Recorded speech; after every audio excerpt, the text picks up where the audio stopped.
Everyone, welcome to alias. सबसे पहले आप सभी को दीपावली की हार्दिक शुभकामनाएं। दीपावली के सब अवसर पर हम लोग पॉलिटी का एक बहुत ही इम्पोर्टेंट टॉपिक स्टार्ट कर रहे हैं। आज से हम लोग प्रेसिडेंट की सीरीज स्टार्ट कर रहे हैं। प्रेसिडेंट से रिलेटेड उनका इलेक्शन किस तरीके से होता है, वोटिंग किस तरीके से काउंट होती है, कैसी कैसी चीज़ें होती हैं, कौन सी ऐसी टर्मिनोलॉजी है जिसको हमें समझना है। आज से हम लोग स्टार्ट करेंगे। आज मैं इस फर्स्ट वीडियो में कोशिश करूँगी कि आपको प्रेसिडेंट की इलेक्शंस से संबंधित हर डाउट का समाधान आपको इस सिंगल वीडियो में मिल जाए। आज हम लोग बात करेंगे कि प्रेसिडेंट की इलेक्शन के लिए इलेक्टोरल कॉलेज जो होता है, जिसको हम बोलते हैं निर्वाचक मंडल, वो क्या चीज़ है। आज हम लोग ये बात करेंगे कि प्रेसिडेंट की इलेक्शन के लिए जो कोटा निर्धारित किया जाता है वो क्या है, कोटा कैसे निर्धारित होता है। आज हम लोग ये भी बात करेंगे कि एसटीवी क्या है।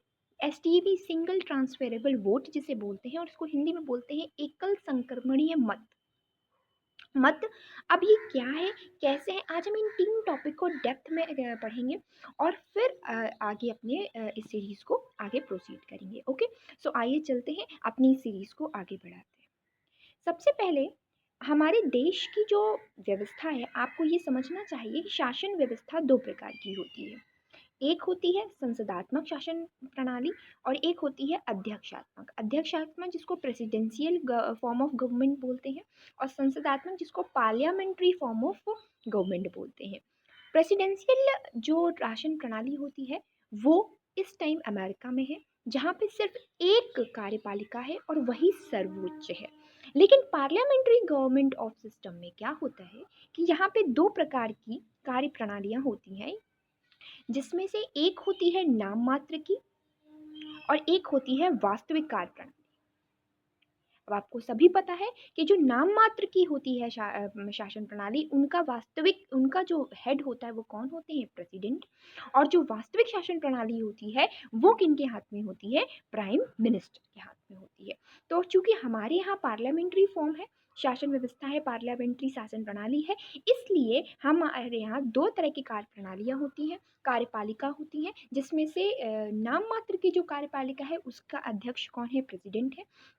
और जो वास्तविक कार्यपालिका है उनके अध्यक्ष कौन है, प्राइम मिनिस्टर होते हैं। ठीक है, सो आइए टाइम वेस्ट ना करते हुए अपने सीधे अपने मुद्दे पर आते हैं कि आखिर आज हमें समझना क्या है। सबसे पहली बात तो आज हम समझेंगे कि राष्ट्रपति का इलेक्शन कैसे होता है, और ये इलेक्शन इनडायरेक्ट इलेक्शन है कि और ये डायरेक्ट इलेक्शन है, और अगर इनडायरेक्ट इलेक्शन है तो ये इनडायरेक्ट क्यों है, डायरेक्ट क्यों नहीं है। आप सभी को पता होगा, जब हम लोकसभा का चुनाव होता है या कोई या नगर पालिका का चुनाव होता है, तो जनता उसमें सीधा पार्टिसिपेट करती है, जनता का वोट उसमें सम्मिलित किया जाता है। ऐसे हमारे जो इलेक्शंस हैं वो क्या कहलाते हैं, डायरेक्ट इलेक्शंस कहलाते हैं। लेकिन कुछ ऐसे इलेक्शंस हैं जो कि इनडायरेक्ट इलेक्शन होते हैं, जो कि गुप्त इलेक्शन होते हैं, जैसे राष्ट्रपति का, प्रेसिडेंट का चुनाव हो गया, जैसे राज्यसभा का चुनाव हो गया, जैसे विधान परिषद का चुनाव हो गया। ये सब कैसे इलेक्शंस हैं, हमारे इनडायरेक्ट इलेक्शंस हैं। ठीक, तो इन सब बारे में तो हम बाद में बात करेंगे, लेकिन आज जो हम बात करने जा रहे हैं कि इनडायरेक्ट इलेक्शन ऑफ प्रेसिडेंट, कि प्रेसिडेंट की जो इलेक्शन है वो इनडायरेक्ट क्यों है, जबकि ये तो हमारे राज्य का प्रमुख होता है। अच्छा, एक चीज़ मैं आपको और बता दूं, ये राज्य का प्रमुख है, सरकार का नहीं। ठीक है, सरकार का प्रमुख कौन है, प्राइम मिनिस्टर। ठीक है, लेकिन राज्य का, किसी भी पर्टिकुलर राष्ट्र का प्रमुख कौन है, राष्ट्रपति।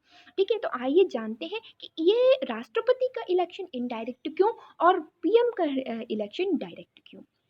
देखिए, पहली बात, जब पहला इलेक्शन हो रहे थे 1952 की बात है। अब सोचिए, 1952 की बात है, उस समय इतना हमारे पास एफबी, ट्विटर, सोशल मीडिया या बहुत सारे प्लेटफॉर्म्स नहीं थे। जब ऐसा था नहीं तो कैसे ये प्रैक्टिकली संभव है कि पूरा भारत पर्टिकुलर एक व्यक्ति का चुनाव करे, ये प्रैक्टिकली इम्पॉसिबल था। तो संविधान सभा ने ये सोचा कि क्यों ना ऐसा किया जाए कि हर प्रांत में या हर राज्य में जनता अपने अपने प्रतिनिधियों को चुन ले, और वो प्रतिनिधि उनका वोट डाले, वो उन प्रतिनिधि उनका प्रतिनिधित्व करे। तो एक तो ये रीज़न था कि 1952 में, कि जिस समय संविधान का निर्माण हो रहा था, उस समय इतने सारे प्लेटफॉर्म्स नहीं होते थे जिसमें एक ही व्यक्ति को लोग जान सके। लाइक फॉर एग्जाम्पल, अगर उत्तर भारत से कोई खड़ा हो रहा है तो दक्षिण भारत में बिल्कुल कनेक्शन इलेक्शन खत्म हो जाता था कि दक्षिण भारत में कोई उसको जानता है, कोई उसको नहीं जानता है, ये नहीं संभव हो पाता था। तो एक तो ये रीज़न था। दूसरा रीज़न ये था कि अगर राष्ट्रपति की डायरेक्ट इलेक्शन होता, ठीक, तो राष्ट्रपति और पीएम जो प्रधानमंत्री है उन दोनों के बीच में कन्फ्लिक्ट होते, क्योंकि हमको ऐसा राष्ट्रपति चाहिए था जो प्राइम मिनिस्टर की बात को सुने, जो ऐसा ना करे कि प्राइम मिनिस्टर कुछ और बोल रहे हैं और प्रेसिडेंट कुछ और बोल रहे हैं। ठीक है, हमने अमेरिका का जो मॉडल है वो नहीं अपनाया, हमने इंग्लैंड का मॉडल बनाया है। ठीक है ना, कि वास्तविक कार्यपालिका किसके हाथ में रहेगी, पीएम के हाथ में रहेगी, लेकिन जो राष्ट्र का प्रमुख है, उनकी जो व्यवस्था है, उनका जो हेड है वो राष्ट्रपति होगा। तो राष्ट्रपति पीएम की बात माने, राष्ट्रपति उनकी सलाह को माने। ठीक है, बाध्य हो, बहुत सारी ऐसी चीज़ें होती हैं जब राष्ट्रपति बाध्य होता है चीज़ों को मानने के लिए, तो ये इसीलिए होता है क्योंकि ये इनडायरेक्ट इलेक्शन है। ठीक है, तो यही दो रीजन थे कि क्यों राष्ट्रपति का इलेक्शन इनडायरेक्ट होता है। ठीक है, अब आइए जानते हैं कि राष्ट्रपति की इलेक्शन में कौन कौन पार्टिसिपेट करता है और निर्वाचक मंडल क्या होते हैं। ठीक है, अब देखिए, निर्वाचक मंडल जिसको इंग्लिश में बोलते हैं इलेक्टोरल कॉलेज, ये बहुत ही महत्वपूर्ण एक शब्दावली है जिसमें अधिकतर लोग कंफ्यूज्ड होते हैं। ठीक है, लेकिन आई होप आज के बाद आप लोग कंफ्यूज नहीं होंगे। तो निर्वाचक मंडल का मतलब होता है प्रेसिडेंट के इलेक्शन में कौन कौन पार्ट लेगा। तो पहली बात, प्रेसिडेंट की इलेक्शन में पार्ट लेने वाले लोगों में आते हैं सबसे पहले लोकसभा और राज्यसभा के निर्वाचित सदस्य की मैं बात कर रही हूँ। निर्वाचित, मेरे शब्दों पर बहुत ध्यान दीजिएगा। जो शब्दावली यहाँ पे प्रयोग की जाती है राष्ट्रपति के टर्म्स में, वो शब्दावली बहुत इंपॉर्टेंट है। मनोनीत की मैं बात नहीं कर रही हूँ, एंग्लो इंडियंस की मैं बात नहीं कर रही हूँ, मैं निर्वाचित सदस्यों की बात कर रही हूँ। ठीक है, तो कौन कौन से सदस्य जो है वो पार्ट लेंगे, लोकसभा और राज्यसभा के निर्वाचित सदस्य, सभी विधानसभाओं के निर्वाचित सदस्य। ठीक है, और केंद्र और यूटी, ठीक है, केंद्र शासित जो प्रदेश हैं, ठीक है, जिनको विधानसभा अलॉट की गई है, जैसे दिल्ली और पुदुचेरी, ये दो ही ऐसे यूटीज हैं जिनमें विधानसभा है। तो जिनको विधानसभा की सीटें अलॉट की गई हैं उनके निर्वाचित सदस्य भी क्या हो पाएंगे, निर्वाचक मंडल में या राष्ट्रपति के इलेक्शन में पार्ट ले पाएंगे। एक महत्वपूर्ण बात यह है कि राष्ट्रपति के निर्वाचन में कभी भी मनोनीत सदस्य जो हैं वो भाग नहीं ले पाते हैं। ठीक है, जैसे आपने देखा होगा कि लोकसभा में भी राष्ट्रपति मनोनीत करता है। ठीक है, राज्य सभा में भी मनोनीत करता है। ठीक है, अच्छा, अब बात आती है कि एंग्लो इंडियन। देखिए, अगर एंग्लो इंडियन जो है, एंग्लो इंडियन की बात करें, अगर एंग्लो इंडियन मनोनीत है तब तो वो राष्ट्रपति के इलेक्शन में पार्ट नहीं ले पाएंगे। लेकिन अगर एंग्लो इंडियन निर्वाचित होके आ रहे हैं, कोई इलेक्टेड होके आ रहे हैं, कोई सांसद हैं, कोई विधानसभा के सदस्य हैं, तो वो निर्वाचक मंडल में या राष्ट्रपति के इलेक्शन में पार्ट ले पाएंगे। ठीक है, तो आपको ये समझ में आ गया कि निर्वाचक मंडल में कितने लोग होते हैं। ठीक, अब आइए मैं आपको एक बहुत क्लियर कट आइडिया दे देती हूँ कि ये किस तरीके से क्रिएट होता है। देखिए, मैंने जब आपको संसद पढ़ाया था तो मैंने बताया था संसद, यहाँ पे दो चीज़ें हैं, एक है राज्यसभा। ठीक है, राज्यसभा में मैंने आपको बताया था जो सेंसन सीटें हैं 250 है। अब इन 250 में 12 जो हैं वो तो मनोनीत होते हैं, तो ये तो चलेगा ही, ये तो निर्वाचन, राज्यसभा की मैं बात कर रही हूँ।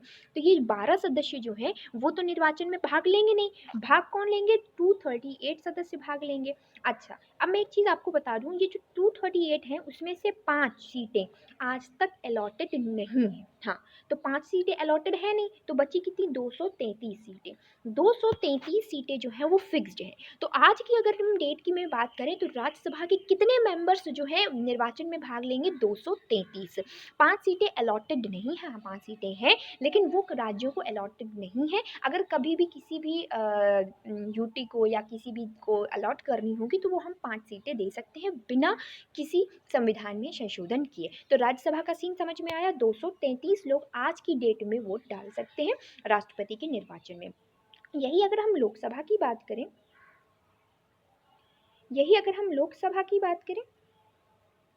तो लोकसभा की जो सेंसन सीटें हैं वो 550 प्लस 2 हैं। 2 क्या है, एंग्लो इंडियन है, जो कि नॉमिनेट होते हैं इसलिए इनकी भूमिका खत्म हो गई।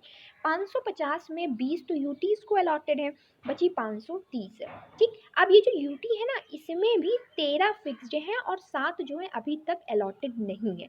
तो 13 फिक्स्ड है, 7 अलॉटेड नहीं है, तो 530, ठीक है, प्लस 13, ये हो गए 543। तो इस समय जो लोकसभा के जितने भी सदस्य होंगे वो पार्ट ले पाएंगे, कितनी हो जाएंगे, 543। तो आपने देखा कि जब राज्यसभा की बात आ रही है तो राज्यसभा के इस समय मैं करंट की बात कर रही हूँ, कितने लोग वोट डाल पाएंगे, 233। और लोकसभा के कितने सदस्य भाग ले पाएंगे निर्वाचन में, 543। समझ में आया आपको कि इस तरीके से होती, जितने भी नॉमिनेटेड पर्सन होंगे उन सबको निकाल देंगे। समझ में आया। अब इन दोनों को अगर हम जोड़ देते हैं तो केंद्र से कितने लोग आएंगे वोट देने के लिए राष्ट्रपति के इलेक्शन में, 233 प्लस 500, 543 बराबर 776 लोग आएंगे केंद्र से वोट देने के लिए। समझ में आया आपको, संसद का समझ में आ गया। ठीक है, अभी हम लोग विधानसभा में भी आते हैं कि विधानसभा में कैसे क्या होगा। ठीक है, अच्छा अब हम विधानसभा की अगर बात करें, मनोनीत को हटा देंगे। ठीक है, विधानसभा की बात करें तो आज की करंट डेट का जो सिचुएशन है, आज का तो करंट सिचुएशन है उसमें अगर देखिए, विधानसभा है, राज्यों की जनसंख्या के अनुसार विधानसभा का गठन किया जाता है, विधानसभा की सीटें अलॉटेड होती हैं। जैसे यूपी में विधानसभा की काफ़ी सीटें हैं, लेकिन अगर हम सिक्किम की बात करें तो विधानसभा की सीटें नहीं है क्योंकि वहाँ की जनसंख्या कम है। ठीक है, तो अगर आज हम देखें करंट सिनेरियो 28 राज्यों की अगर हम विधानसभा के सदस्य देखें जो कि निर्वाचित हैं, तो ये टोटल संख्या आती है हमारी 4120। यस, ये करेक्ट जो है वो डेटा है हमारा। तो विधानसभा के कितने सदस्य आ रहे हैं, 4120 आ रहे हैं। और अभी हमने देखा केंद्र से कितने आए हैं हमारे, 776। और विधानसभा की जिसको हम स्टेट्स बोल रहे हैं वहां से कितने हैं, 4120। तो टोटल मिला के वोटर्स कितने हो गए, 4896। ठीक है, 4896 आज की डेट में करंट वोटर्स हैं जो कि निर्वाचक मंडल में, जो इनके एक इलेक्टोरल कॉलेज बनाते हैं, जो कि राष्ट्रपति इलेक्शन में पार्ट लेते हैं। इन्हीं का सम्मिलित ग्रुप जो है वो निर्वाचक मंडल कहलाता है। ठीक है, आपको मैं टर्मिनोलॉजी पहले समझाना चाहती हूँ, उसके बाद आर्टिकल से रिलेट करूंगी ना, तो कि 54 में क्या लिखा है, 55 में क्या लिखा है, तब आपको ज़्यादा समझ में आएगा। ठीक है, तो ये क्या हो गया, हमारा निर्वाचक मंडल हो गया। ठीक है, समझ में आ रहा है आपको। ठीक है, ये हो गया निर्वाचक मंडल। अब आइए हम लोग थोड़ा सा बात कर लेते हैं कि ये सिंगल ट्रांसफरेबल वोट क्या होता है। ठीक है, चलिए, और कोटा कैसे निर्धारित किया जाता है और सिंगल ट्रांसफरेबल वोट क्या होता है। ठीक है, देखिए, सिंगल ट्रांसफरेबल वोट का मतलब ही होता है एक वोट ही जो आपका ट्रांसफर होगा। ठीक, मतलब आप अगर 4 कैंडिडेट खड़े हैं तो आप ऐसा नहीं है कि आप चारों को वोट दे रहे हैं ना, आप ऐसा कर ही नहीं सकते। आप एक वोट देंगे जो कि ट्रांसफ़र होता रहेगा। अब ये ट्रांसफ़र कैसे होगा, ये मैं आपको, थोड़ा सा टेक्निकल टर्म है ये, कैसे होगा क्या होगा, ठीक है, लेकिन कोशिश करेंगे तो आपको ये आ जाएगा। ठीक है, तो सबसे पहले हम लोग बात करते हैं कि कोटा कैसे निर्धारित करते हैं। समझ में? ठीक है, देखिए, कोटा क्या होता है कि पर्टिकुलर एक ऐसी संख्या निर्धारित की जाती है कि कम से कम, जैसे मान लीजिए ए है, बी है, सी है, डी है, ये 4 उम्मीदवार हैं। ठीक, और प्रेसिडेंट के इलेक्शन में ये चारों उम्मीदवार खड़े हुए। तो कोटा जो है ऐसा निर्धारित किया जाता है कि कम से कम पर्टिकुलर एक उम्मीदवार को इतने वोट्स तो लाने ही है। ठीक है, इतने वोट तो वो लाने ही है। अब जैसे ये निर्धारित कैसे होता है, जो यूनिवर्सल फॉर्मूला है इसका, ये होता है total total valid votes, total valid votes की जो वैल्यू आएगी upon number of vacancies plus 1 ठीक है, मैं थोड़ा सा और इसको क्लैरिफाई कर दूं। यहाँ पे क्या आ जाएगा, total valid votes upon total vacancies plus 1, vacancy है ये, और ये प्लस 1। टोटल वैलिड वोट्स मतलब क्या होता है, जैसे आपने सुना होगा कि जब प्रणब मुखर्जी का इलेक्शन हो रहा था, तो जब वो, हाँ, प्रेसिडेंट बनने की रेस में दौड़ रहे थे वो, तो मुलायम सिंह का जो वोट था वो खारिज कर दिया गया था।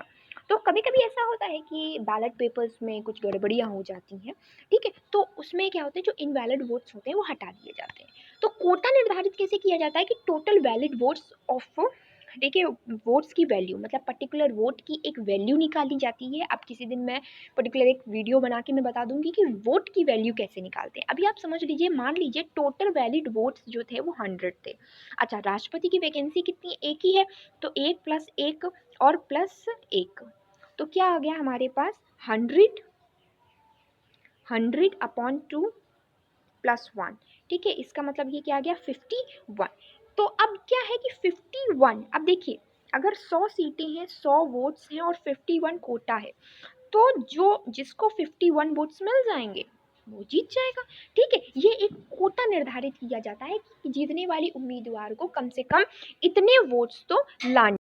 तो 51 एक ऐसी संख्या है जो एक पर्टिकुलर व्यक्ति को अगर मिल जाएगी तो उस वो क्या होगा, वोट, वो चुनाव जीत जाएगा, ठीक है। ये होता है कोटा।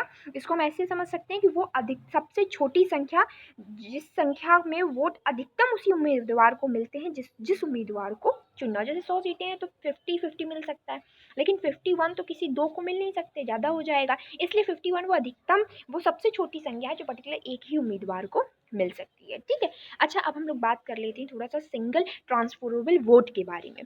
देखिए, क्या होता है कि जो पीएम के इलेक्शन होते हैं वो होते हैं हमारे डायरेक्ट इलेक्शन, ठीक है। आप जाते हो ईवीएम पे बटन क्लिक करते हो जाता है। लेकिन ये जो सिंगल ट्रांसफरेबल वोट है या प्रेसिडेंट का इलेक्शन होता है, इसमें एक पद्धति अपनाई जाती है, अनुपातिक पद्धति या हस्तांतरणीय पद्धति, या जिसको हम बोलते हैं एकल संक्रमणीय मत पद्धति। अब ये क्या है, कैसे है, गुप्त क्यों है, इसको हम लोग जरा समझते हैं। देखिए, क्या है कि जैसे मान लीजिए for example A B C D है, ठीक है। अब ये चार लोग खड़े हुए हैं इस इलेक्शन में। तो प्रेसिडेंट के इलेक्शन में क्या होता है कि हम लोग प्रेफरेंस भरते हैं। प्रेफरेंस का क्या मतलब हुआ कि मैं गई, अगर आप जाते हो वोट डालने और आपके सामने चार कैंडिडेट हैं, तो आप कहोगे कि मेरा अगर पहला प्रेफरेंस जो है वो वन है कि मैं चाहता हूँ कि फर्स्ट जो मेरी इच्छा है कि अगर कोई प्रधानमंत्री राष्ट्रपति बने तो वो बी बने, अगर बी ना बन पाए तो ए बन जाए, और अगर बी ए ना बन पाए तो सी बन जाए, और अगर कोई नहीं बचा तो डी बन जाए।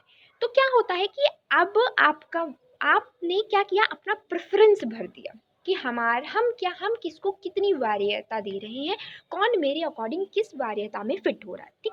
अब आपने ये सब कर दिया, ठीक। उसके बाद फॉर एग्जाम्पल हम आपको एक एग्जाम्पल देते हैं कि मान लीजिए किसी क्षेत्र वहाँ पे 100 सीटें थी, ठीक है। ए बी सी डी थी, ठीक है। अब ए को सीटें मिली 40, बी को वोट्स मिले 70, सी को मिले 20 और डी को मिले 10, ठीक। अब इस तरीके की पहले देखिए, एक चीज़ और मैं आपको बताती हूँ, जो प्रेसिडेंट का इलेक्शन होता है वो 3 राउंड में होता है, ठीक है। राउंड 1, राउंड 2 और राउंड 3, ठीक है। इसको सिंपल तरीके से मैं बताने की कोशिश कर रही हूँ। बहुत रेयर केसेस होते हैं जब हम राउंड 3 तक पहुँचते हैं। फिलहाल जो हमारा इलेक्शन है वो बहुत इतना कॉम्प्लिकेटेड नहीं होता जितना कि अमेरिका का इलेक्शन होता है। तो राउंड 1 राउंड 2 तक ही हमारा काम हो जाता है। तो क्या होता है कि आप फॉर एग्जांपल 100 सीटें थी, उसमें से प्रेफरेंस देखा गया तो ए को कितने लोगों ने प्रेफरेंस किया 40 में, बी को 30 ने, सी को 20 ने और डी को 10 ने प्रेफरेंस दिया, ठीक।